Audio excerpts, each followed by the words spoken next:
We're extremely fortunate to have a distinguished panel of 5 scholars who bring very interesting perspectives to issues of research, technology, and rhetoric. They've agreed to open up an informal and interactive conversation about the impact of new media on our teaching, our learning, and research, and explore some of the questions that have been opened up today and that have been bubbling up on the Research Summit blog, thinking about the impact of new media, communication and research tools, blogs, and other virtual gathering spaces, how they can serve us or interrupt, complicate, possibly transform our larger projects, how they can be the something wonderful and something terrible that Professor Crosswhite was talking about. About our format today, what we'll do, the discussion will be as interactive as possible. Each guest will share a few brief opening thoughts, and then we'll open up to a larger group discussion in which we can explore these questions together. So before we do that, I'd like to quickly introduce everyone. John Gage teaches rhetoric here at the University of Oregon. He's been called an unreconstructed classicist, but prefers to think of himself as a reconstructed classicist. He'll share a bit about his experience as a stranger in the world of blogs. Professor David Frank, professor of rhetoric in the Robert D. Clark Honors College. He's written extensively on the rhetorical theory in Haim Perelman's New Rhetoric. And he'll speak today a bit about the tyranny of PowerPoint. And tinkering away right here in the corner, Professor Michael Aronson. He is a film studies professor here, focusing on early film, interested in exhibition, reception, and issues of new media. He's agreed to share a few informal thoughts about his students' experience with the virtual environment Second Life. And Mary Fechner. Mary Fechner serves as UO's Director of Faculty Development in the Office of the VP for Research. She's also a cultural anthropologist whose research interests include chronic illness and culture change. And she'll speak a bit about appropriate use of technology in research. Okay. And Jeff Magato. Jeff Magato has been an ESL teacher and teacher trainer for more than 25 years. Since 1997, he's been the director of the Yamada Language Center, which has been a campus leader here at the university in the use of technology in teaching. His research interests include speech-based computing and self-study language program development. He'll speak a bit about the Amiga video conferencing program, a tool that's open to us as teachers on campus as a communication and community building tool. And he'll give us a brief demonstration. So, without further ado, Professor Gage, would you start us off? As I speak, remember, thank you, Raphael, what Raphael said about being a stranger in the land of blogs, a stranger in a strange land. I included Father Ong from his book, Orality and Literacy, in your resource packet because I think we need to take a long historical view of these matters, insofar as all uses of the word have always involved some kind of technology. But it takes a long time to assess the gains and losses of changes in such technology.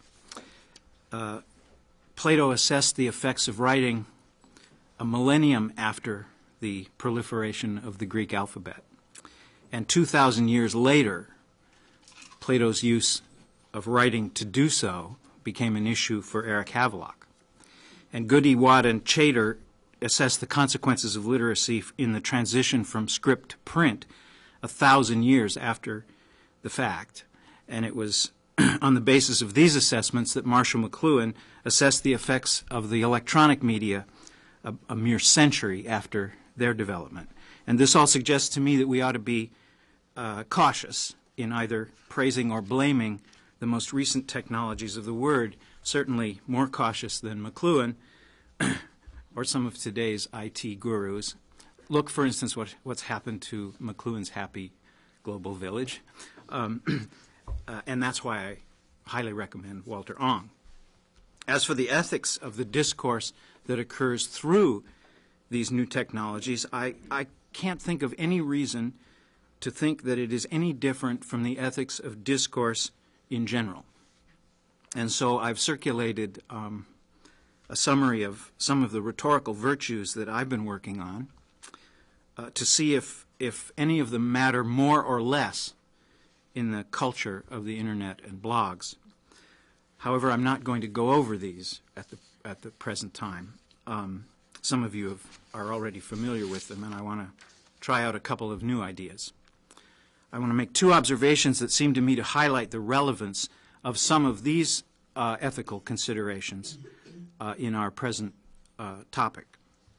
Patricia Roberts Miller, in her book called Deliberate Conflict, explores the relationships among various writing pedagogies and models of democracy, describing an interest-based commitment to political discourse as occurring when the audience is defined in terms of its interest in or commitment to a single issue, resulting in what Patricia Roberts Miller calls enclave rhetoric. The key idea here for me is that while enclaves enable certain kinds of speech, unless people within them also engage in critical discourse outside those enclaves, they inhibit the kind of discourse that is most needed when people with deep differences must search for common ground. People talking to people within enclaves fail to advance the discourse on questions on which other people disagree. There are 14.2 million blogs on the internet. I got that statistic off of the internet, of course, so we're in a strange loop here. So nobody really knows what's going on, least of all me. But certainly these include many blogs or a blog for each conceivable, imaginable enclave, read and written by people who all agree on the essential premises and values that separate them from other enclaves or other groups. And what I've experienced recently in exploring our blog, my first attempt to do anything of the kind, is an enclave consisting of people just like us who believe that blogs will create a new inclusive community and who peer into and eavesdrop on the blogs of other enclaves to confirm this idea and then report back the good news to our own enclave blogs. I've encountered much talk about inclusive communities created by blogs, but the talk goes on in enclave communities. My second and even less cautious observation relates more closely to the medium of blog communications. A loss for which I can find no compensatory gain is the loss of a sense of what makes a piece of discourse into a whole. And here I'm also referring back to Jim's earlier comments and issues raised by Heather in her wonderful presentation. Enclave rhetoric itself encourages the assertions of claims without the need for creating a line of reasoning in their defense. But the form of blog communications encourages far more fragmentation. A claim here, an assertion there, a reason there, a link here, and knowledge does indeed become the endless network of potential connections. Blog entries seldom attempt to make a reasoned case with a beginning, middle, and an end. Andrew posted recently on our blog a very reasoned and unified encomium to paper by Alex Golub, which was a lot of fun to read, but no similarly reasoned response has appeared to it that I'm aware of. Just some Me Too's, some hip hip hoorays, and a lament about what have librarians come to that we, librarians, have to debate the value of books. People do link purposefully to whole discourses, of course, but to me, the feeling I get is as if the entire contents of our library were out on the lawn in front of PLC and the Art Museum, and I'm walking around and listening to a lot of people say, "Hey, come over here, I just found a good one." This, of course, is defended as the way knowledge has always been distributed, and fragmentation is its name. And we have not been aware of it because wholeness is an illusion. To me, wholeness and fragmentation are dialectical opposites that need each other. And we only know a fragment for a fragment in relation to our sense of the whole to which it potentially belongs. So another way of asking the question of context and attention, and my way, would be to take one moment to assess with me the loss to your students if they never read an entire piece of carefully designed discourse, but only mine it for detachable fragments or click on one word to fly into the middle of another piece of discourse and from there to the middle of another. This reminds me, when I say this, of Kenneth Burke's assessment of the relationship between the psychology of information and the psychology of form, and that is that the hypertrophy of information leads to the atrophy of a sense of form. I want to paraphrase that now with Jim's comments in mind and say that the hypertrophy of knowledge may lead to the atrophy of wisdom, which, of course, if you have read the Ong article, was Hieronymo's worry about books in the year 1477. Thank you. Professor Frank? I plead with you to join me in a campaign to resist the tyranny of PowerPoint presentations. My plea is based upon my experience working with students like Sarah, who are these brilliant honors college students who are given the opportunity to write theses that find their way onto Carroll's scholar banks and then are accessed by people all over the world. But when it comes time for our students in the honors college to present and defend their theses in front of a committee, 90% of them make use of PowerPoint presentations. And my argument is that is a threat to ethics, it's a threat to wisdom, and it is also an indication, as John Gage has indicated, that form has swamped content. Because the typical honors college student presenting his or her thesis will put up on a projector behind him or her the organization of her or his defense. And the organization typically revolves around 5 decimal points. Decimal point number 1 is introduction. Hello, my name is David Frank. My committee members are, as present, Professor John Gage, Professor Jim Crosswhite, and Professor Suzanne Clark. Number 2, I would like to thank my committee for reading my thesis, which I should have handed in 10 days before this defense, but I did provide them it this morning, so they had 4 or 5 hours to read it. So it goes on like that. Bill Gates is a genius, in part because PowerPoint, his product, has sold, he's been able to sell 40 million copies of PowerPoint worldwide. And it's based, the structure of PowerPoint is based upon sales presentations, where you want to be able to provide people with a take-home message. It distills and it distorts creative thinking. And the great fear that I have seen actualized is when a computer breaks down, a light bulb explodes, and the student has a committee and 5 or 6 people in the audience, and for 30 or 40 minutes there's a great deal of scurrying around in crisis because the computer is not working.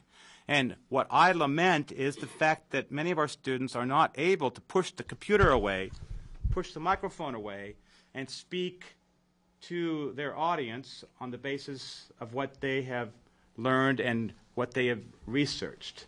And I think that is an ethical concern that we should all consider, in addition to how cell phones are affecting the rhetorical context and situations that we face. I have been to a marriage ceremony in which right before the key promise is made, a cell phone has gone off. Been in the middle of the Lord's Prayer at church, and a cell phone went off next to me.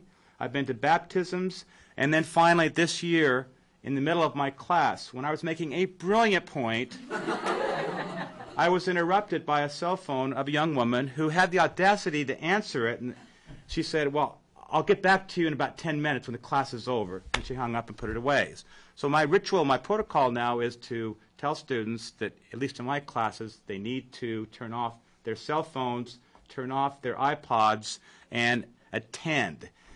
And it goes back to what Jim Crosswhite said at the beginning, that we must be aware of how our attention spans and those of our students have been affected by the form of the technology in which they engage.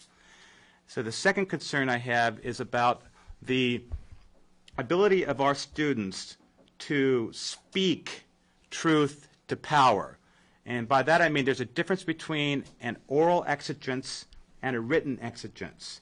And I'm fearful that the amount of time that students are spending behind a computer screen is undermining their ability to confront evil, to confront illegitimate policies in the public sphere. And students must have a command of oral advocacy and oral argument if they are to be successful as citizens and if tyranny is to be resisted. Thank you, Dr. Frank. Professor Aronson.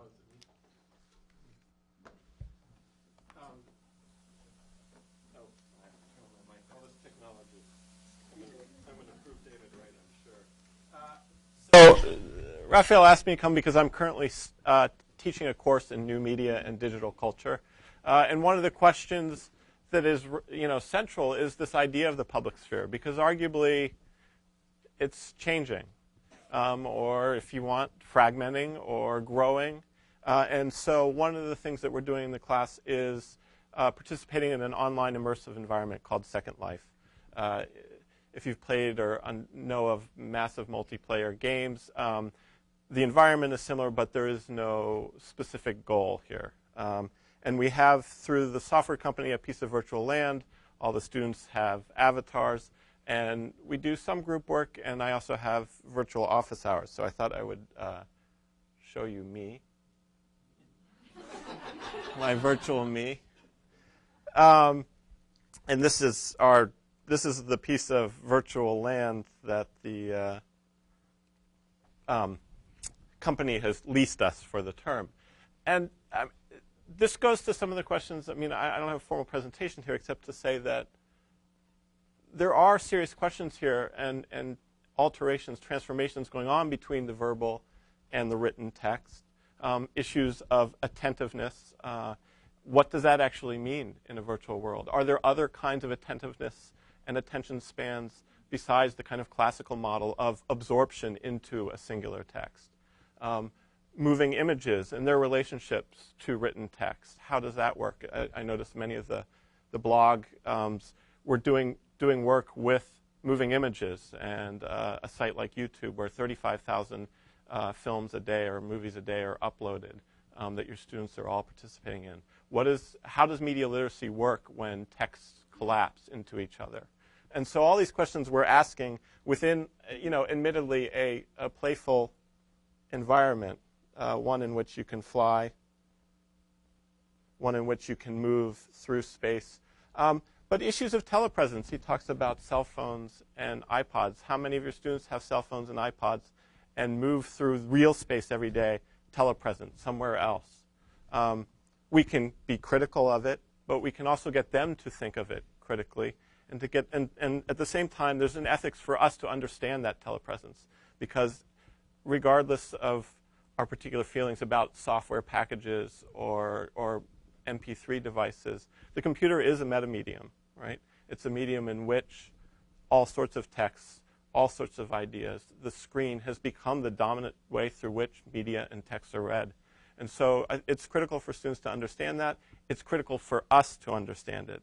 And as much as we want to criticize it, it's our ethics to adapt to it. What are other possibilities besides, as you say, PowerPoint, which is a business-oriented model that can reflect on creative abilities and the fisheye, visualization of text. There are ways, and in fact, we need to engage in that. So students, I think I'm going to fall into the ocean when I do this, but students do use this to communicate with me. Most often we've done some group work, but by and large, what I found it most effective for actually is I hold virtual office hours here and now in my soon-to-be permanent virtual office once this land goes away.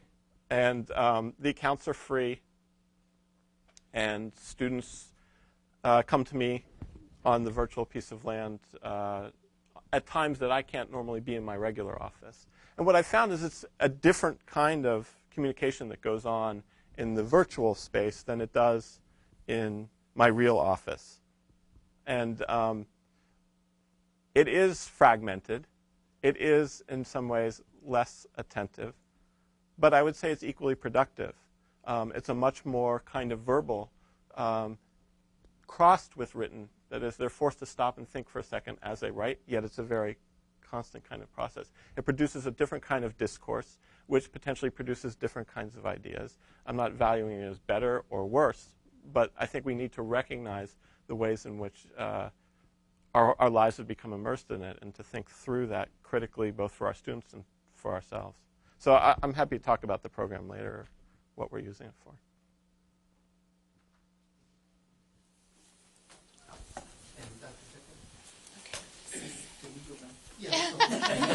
Sorry, you guys, I didn't mean to, Steve.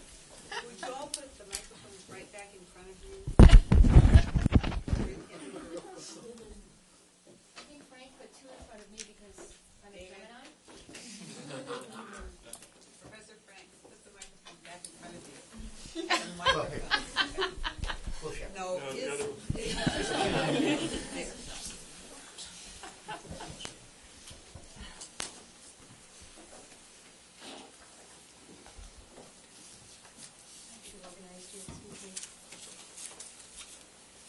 Well, I have to admit, picking up on the theme of stranger in a strange land, when Raphael asked me to come here, I admit I was a little bit stunned because I'm probably the only person in the room who doesn't even own a cell phone. Worse yet, okay, we have to start a support group. Worse yet, I don't even have a stereo system. Do we still use that word? So I read books. Anyway, in pondering what I wanted to say, I thought of a line from a play. I couldn't remember which play it was, so of course I Googled it, and I found it was the play Inherit the Wind, which many of you probably remember. I hope you remember.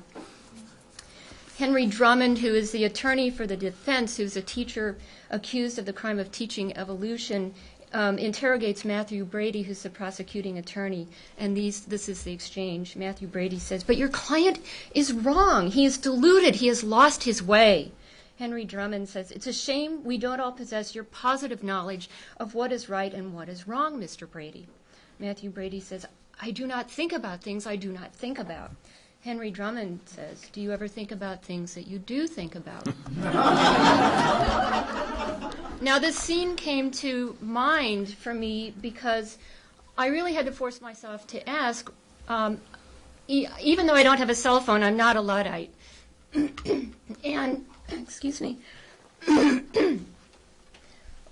I had to ask, what do I know about the new media? And more than that, what do I think about it? Am I just a passive and uncritical user? Well, in fact, I do think about the new media. I do use it. I do use email. I do use internet. I don't blog. I just don't see the need to blog. And I do ask about the implications of my use. I assess what works and what is appropriate for my needs. But with respect to my particular role today, I have more questions than I have actual answers. And the questions are of several types, and then I'm going to make just a general statement about some of the work that I do in research. what first struck me about the packet, just by way of example, is who all is involved in this conversation. Now, I may be one of the few social scientists in the room. I don't know, but it seems like most of you are in the humanities. I'm also wondering, where are the philosophers, the people who specialize in epistemology, where are the lawyers, where are the political scientists, where are the economists and the business people who are involved in infrastructure issues? And so that's one set of questions I have. It's when we talk about a conversation, who are the participants in the conversation? One claim that particularly interests me is about the promise that the new media holds, especially in terms of questions about democracy, and some of these points have been touched upon. It raises very specific and timely questions, such as what do we mean by democracy if it involves access? What is involved in access to the media? Who has access to this media? Is a great cacophony of voices and opinions necessarily a democracy? Is that what makes a democracy? So who is involved in the conversation? Do we hear the voices of the poor, the illiterate, the uninformed, or just their proxies? What about the demographics of new media use? I simply don't know what the demographics are, and I'm asking. So will that tell us something about democracy and how online democracy is shaped? And is that the same democracy we want to replicate in the real as opposed to the virtual world? As an anthropologist, I consider the new media a set of tools, and anthropologists are interested in human tool use and what that means in terms of the implications for reshaping social relationships and ultimately other matters of society. I realize my time is short, so I want to say one other thing, and that comes to the question of content. It seems like one of the main themes that many of us share here is a concern about content. In my work as Director of Faculty Development, I do work with graduate students and with faculty in writing research proposals. And the components of writing a research, it's a synthetic process. You have to synthesize all of these fragments. And so I ask people to engage with me and to engage with one another in a seminar format to develop research proposals. Some of the questions that we deal with: how do you identify an important research problem, an issue around which scholarly conversation coalesces? How do you critically and fairly assess ideas and findings represented in this conversation, what we might call in the real world a literature review? Many people stumble on this. Many people stumble on identifying research problems. How do you articulate your contribution, your particular ideas? And how do you articulate a plan to answer your questions? So ultimately, what I come down to in my work is I'm interested in the content. How do you bring the pieces together to articulate a coherent, logical, and strong content?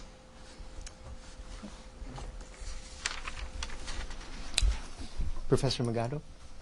Thanks. I may be David's guinea pig because I don't have a connection right now, so I might have to just throw it all aside. I also had the pleasure of having David and Mike in the same class on multimedia last summer, and Suzanne, for that matter. And you can imagine that they each brought three very different perspectives to what we mean by multimedia and how it gets used in the classroom. I'm a language teacher, and I run a language center, and one of the things that language centers have always been pretty good at is trying to bring the world of foreign languages out there into a smaller space, usually in a basement, a dark space. Fortunately, the Model Language Center is on the first floor.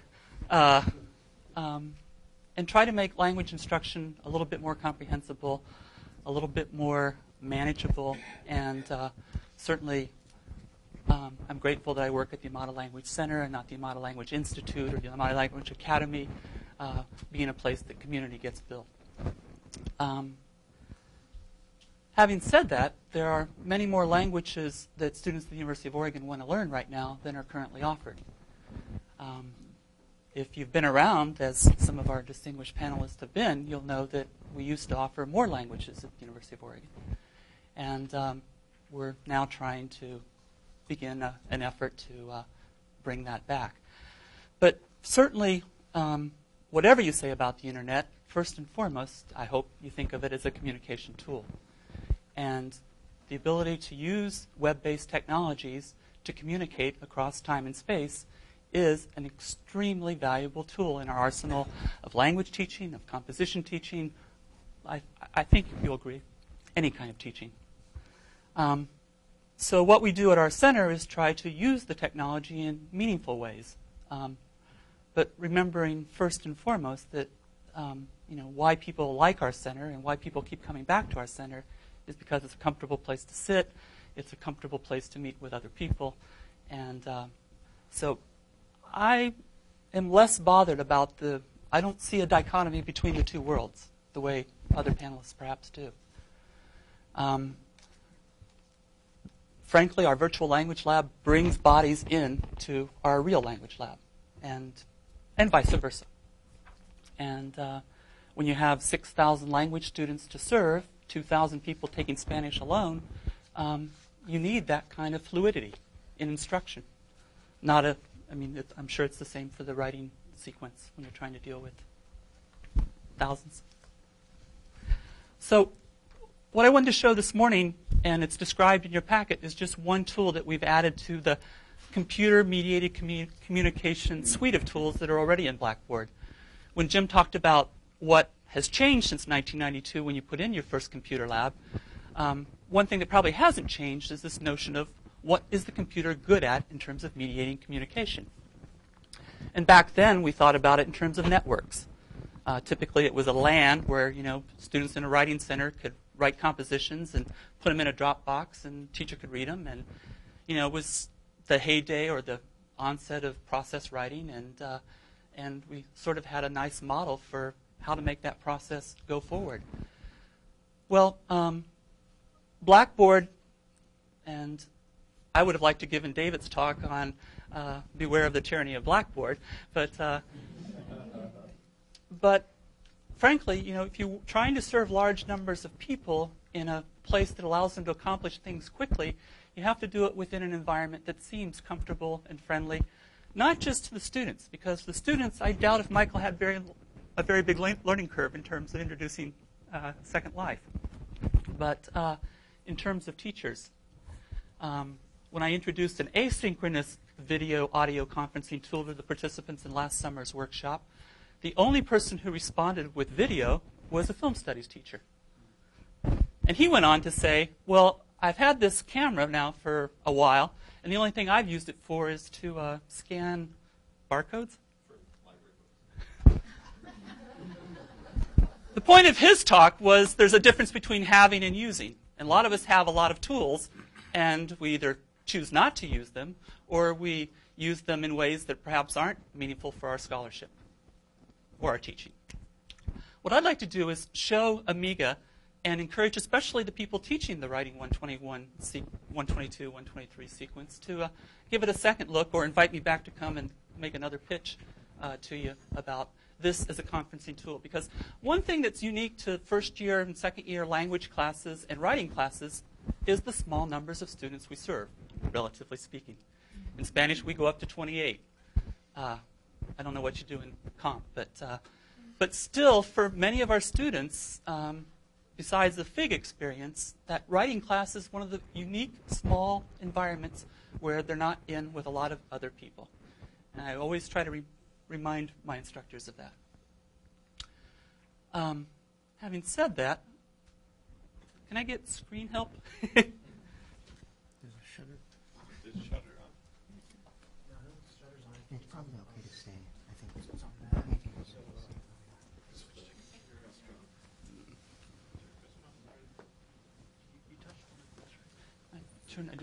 Great, thank you.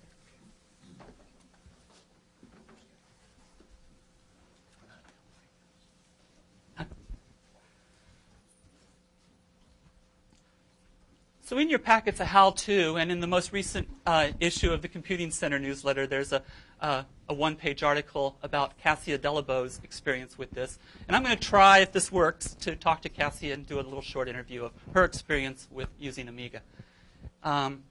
I can promise you that, oh, wow, how about that? That was the class of the more attentive.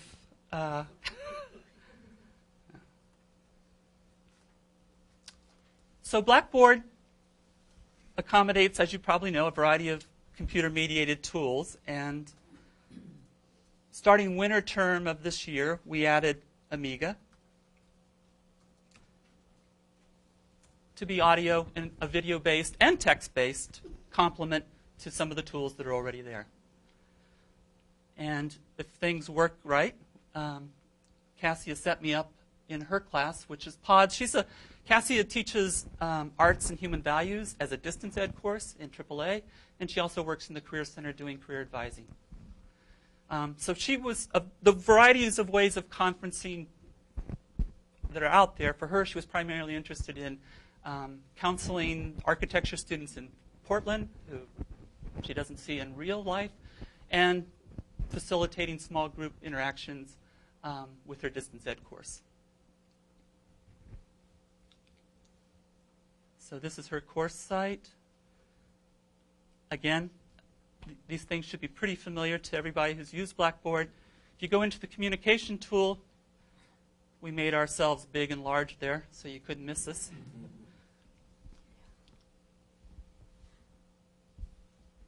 Ah, good. You create the rooms as an instructor. There's no limit on the rooms. You can create rooms on the fly. You can delete rooms on the fly. We tried to make it a real sort of simple tool. So again, working within the Blackboard interface, which isn't always real easy to do. So to connect with someone, you click on the room.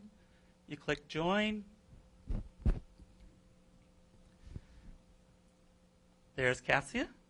If you have a camera like I do, you can turn your camera on. You can turn your microphone on. And if anything's working, can you see us? No, you can't see us. Ah.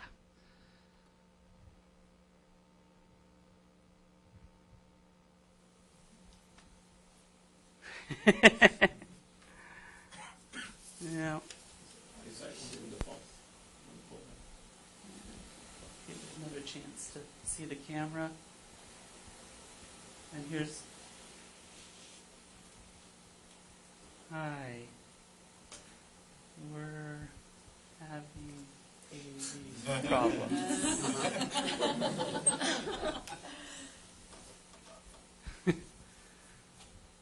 And, you know, it's.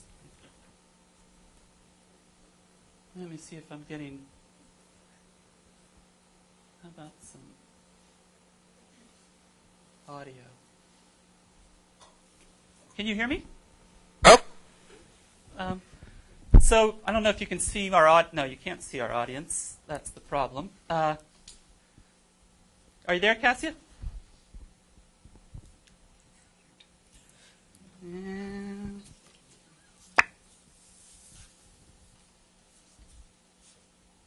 see you, yes.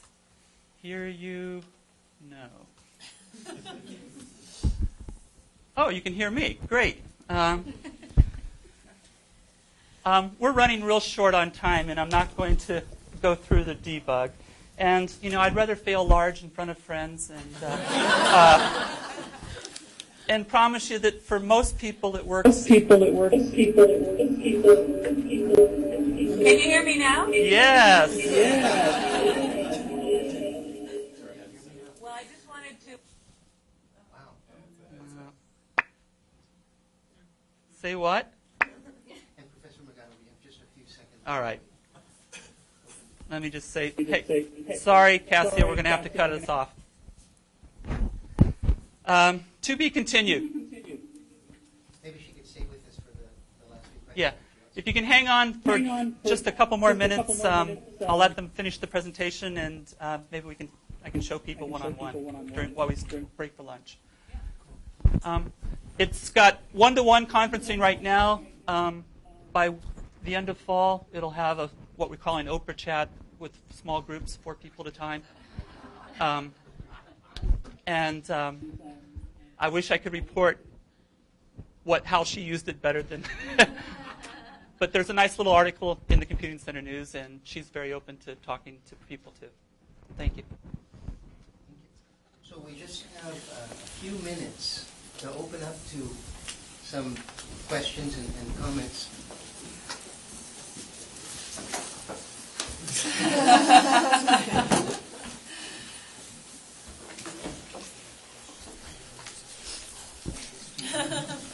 And Carter, and then we'll...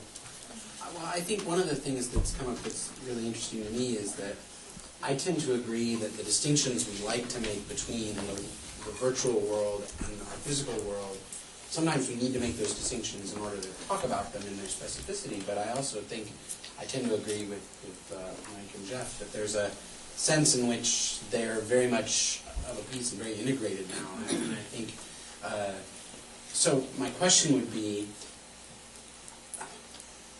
the sorts of things that Professor Frank is talking about being able to simply present our case and think critically on our feet and reason and to make our case, how might we translate that into these virtual worlds, or do some of you who are feeling that distinction is more important or more actual, how do we cross that frontier then?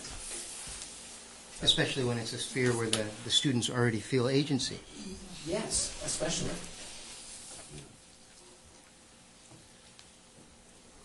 Are you asking directly to Professor Frank?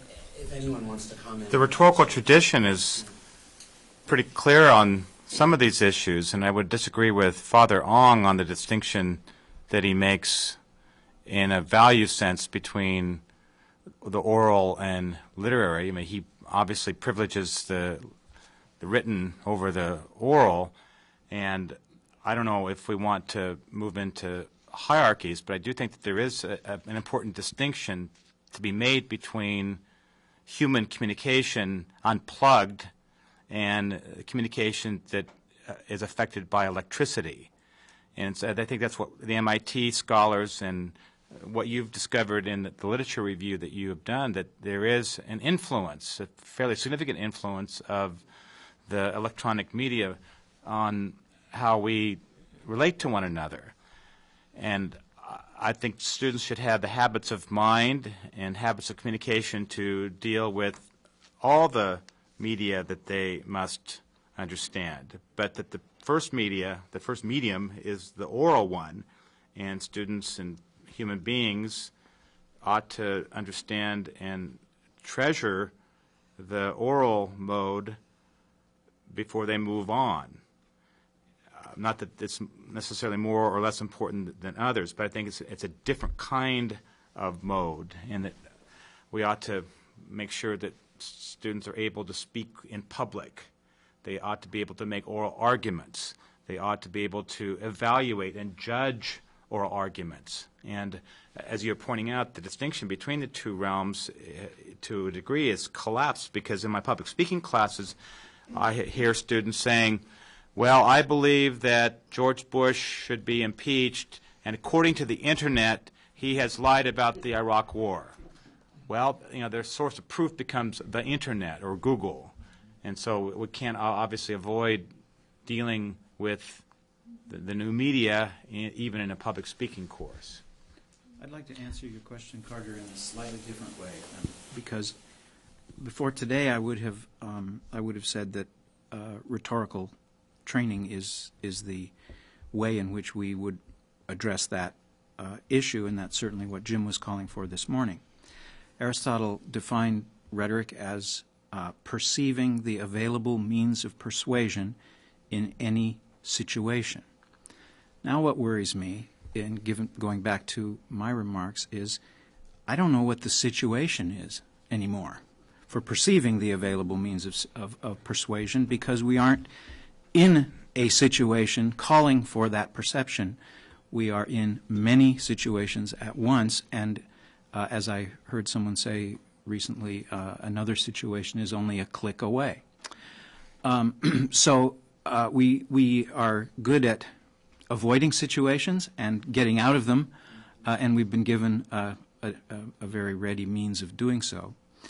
And to attach my remarks to Jim's this morning. I don't think we can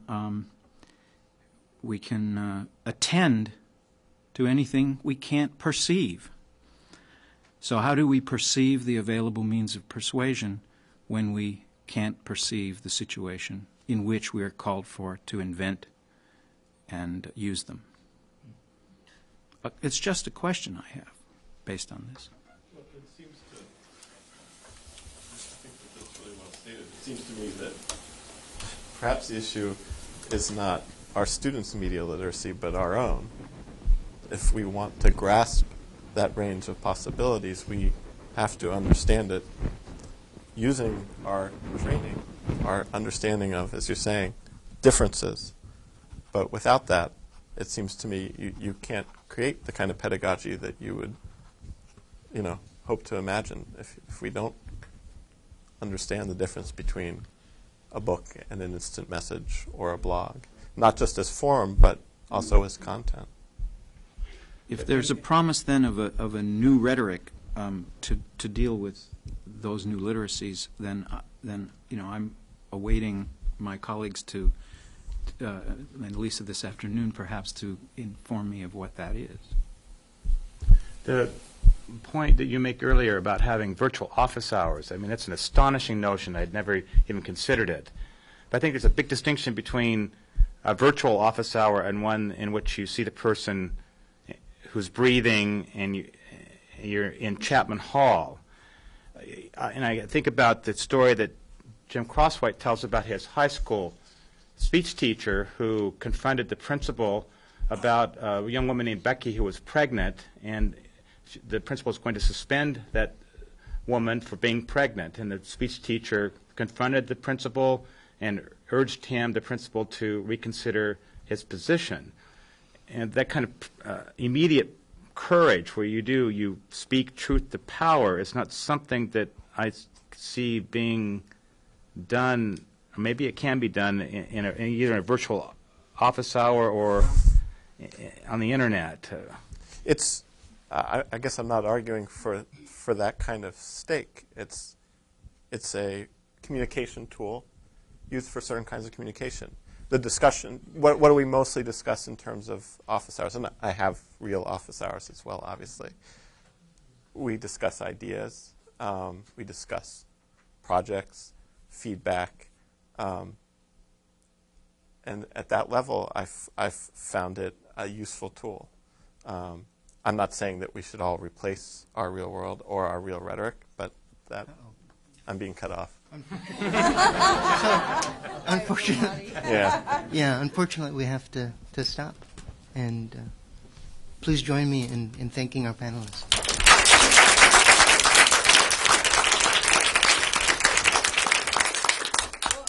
Well, I'd like to suggest that you spend your lunch hour carrying on this conversation, and perhaps we can do some Amiga conferencing one-on-one during lunch. Also, you have a half an hour to get your lunch and get going with it, and then at 1 o'clock we will reconvene for Lisa, Eve, and Michael Harris.